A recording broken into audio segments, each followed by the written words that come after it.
Hi, and welcome back to Beans and Bezels. Today we're going to be looking at the Hanhart Preventor9. If you're familiar with the Hanhart, you must be asking yourself, why did he pick one of the few watches in the Hanhart collection that doesn't have Hanhart's most iconic design element, the red pusher? And there's three reasons for this. First, everyone that's familiar with Hanhart is familiar with the more popular watches like the Monoscope, the MK2, and even the Pioneer 1. I've had my eye on the Pioneer 1 for a while now, but the 42mm case was always a concern given my modest 6¼ inch wrist size. The one that seems to have consistently slipped under everyone's radar is the 40mm Preventor 9. That brings me to my second point, the size.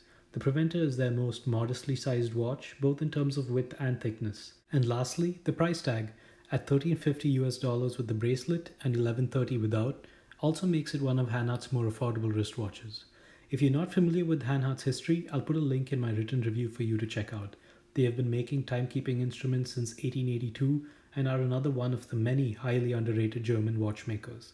I consider this watch to be somewhat of a black sheep in the Hanhart family, but this doesn't stop the Preventor 9 from being an impressive watch that has managed to combine beautiful vintage charm in a solid tool and field watch chassis. Let's check it out. The case is 40mm in diameter, 48mm from lug to lug, and 12mm tall. It has many interesting layers that are both brushed and polished. Let's start with the slightly concave, radially brushed bezel that bears some resemblance to that of the Rolex Explorer 1. Between the bezel construction and the lowercase section, you have an interplay of two polished and beveled edges that add lots of character to the case. The lowercase section is horizontally brushed, and the overall finishing of the case is excellent. The case extends out into a pair of curved lugs that are well proportioned with a lug width of 20mm. On the metal bracelet, the case and bracelet joint is precisely machined and the end links match the lugs perfectly. There is an oversized crown that measures roughly 7.75mm in diameter and is signed with the brand's logo. The ridges on the crown are well proportioned and the crown operating experience is excellent. There is no stem or crown wobble. The case back is solid with a few engravings. I particularly like this case back because of how slim it is, and it doesn't bulge out of the case profile like a lot of watches do. The case back screws down into the case, but the crown does not. However, this watch is rated for 100 meters of water resistance. I'm not entirely sure why they omitted a screw down crown on this watch, but 100 meters of water resistance is more than acceptable. Let's move on to my favorite aspect of this watch, the bracelet. Without exaggeration, I think this is one of the best bracelets I've experienced on a watch under $3,000. Above $3,000, I like the Omega Seamaster bracelets and of course the Rolex Oyster bracelets. But for a $1,350 watch, this is everything I could ask for and more. If you've been following my reviews, you'll know that I often complain about bracelets, clasps in particular, and almost 80% of all the watches I've reviewed and own have disappointed me in this regard. But this bracelet and clasp gets everything right. Let's start with the links. The multi-piece construction of each link allows for breathability and also impressive amounts of articulation. The end links are perfectly machined and fit the case without any gaps or wiggle room. The two innermost elements are high polished while the remaining 5 are vertically brushed. The links have screw-based pins and I was able to size the bracelet very easily. And the end links on the sides of the clasp are absolutely amazing. They're designed to make a smooth and subtle transition from the bracelet to the clasp and integrate seamlessly with the beveled edges of the clasp. The clasp is king here. This relatively small clasp is completely milled and very robust. It is push button based and also has a milled quick adjust with 6mm of extension. From a design perspective, the bracelet and clasp are in perfect harmony and even the case joint is seamless. This is what good bracelet design and manufacturing looks like. In terms of comfort, each link is incredibly flexible and feels great on the wrist, but also feels amazing to touch. It is slightly curved both along the horizontal and vertical axes, and the whole bracelet is really quite an experience. The Preventor 9 is offered in two dial colors, black and off-white. I was sent the off-white to review and I'm glad I was, as this dial color is a thing of beauty. It has a very vintage dress watch aesthetic even though it's more of a field watch. The clearly legible railroad minute track reaffirms the vintage aesthetic and harkens back to some of their own pocket watch designs. The font used for the hour numerals are a subtle throwback to vintage trench and field watches. The printed numerals are filled with superluminova and the quality of printing is excellent. The brand's logo is printed at the 12 o'clock and automatic above the 6 o'clock.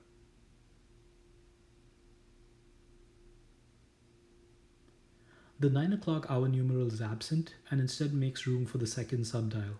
The The small seconds layout has become somewhat of a new obsession of mine, but I am typically drawn towards more symmetric dial layouts.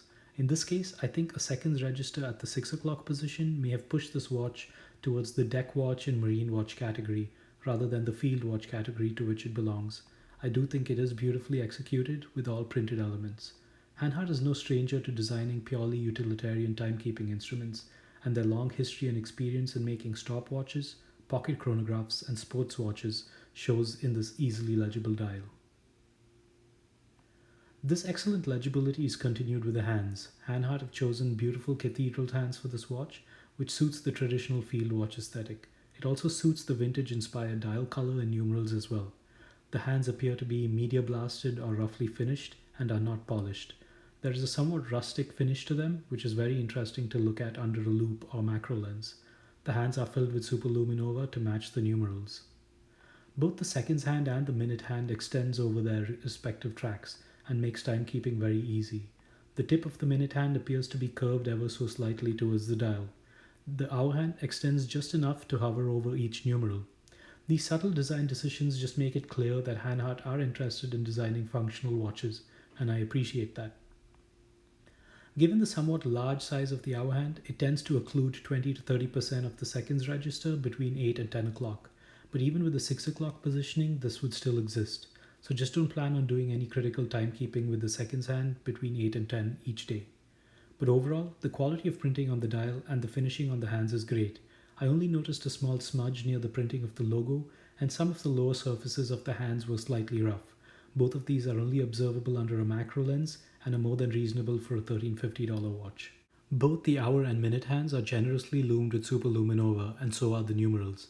Unfortunately, given the relatively small surface area of each numeral, not much loom can be filled, and the numerals tend to fade quicker than the hands, but the hands hold their brightness very well.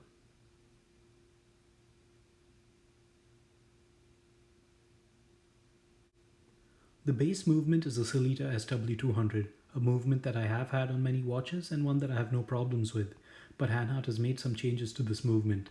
To account for the physical offset and small second subdial at the 9 o'clock, Hanhart has used a module from Dubois depraz, who make excellent chronograph modules for many of the big names in the Swiss watch market. They have also gotten rid of the date complication, which is a refreshing change from all the ghost date equipped watches in this price category. I logged the accuracy of this watch over a 4-day period and observed an average accuracy of -3 seconds per day. The single drop in accuracy was my fault and not that of the watch, since I had a period of not wearing the watch and it had neared its 38-hour power reserve limit. On the bracelet, the wrist experience with this watch is one of the best I've had in a long time. There aren't many watches that I've been this impressed by in terms of case shape, dimensions, and weight. The Rolex Explorer 1 still holds the #1 position for me. Another notable mention goes to the Archimeda Outdoor. The Hanhart Preventor9, in my opinion, wears very much like the Rolex Explorer. I've spent the last few days thinking about why I'm so enamored by the wrist presence of these watches, and here's my hypothesis.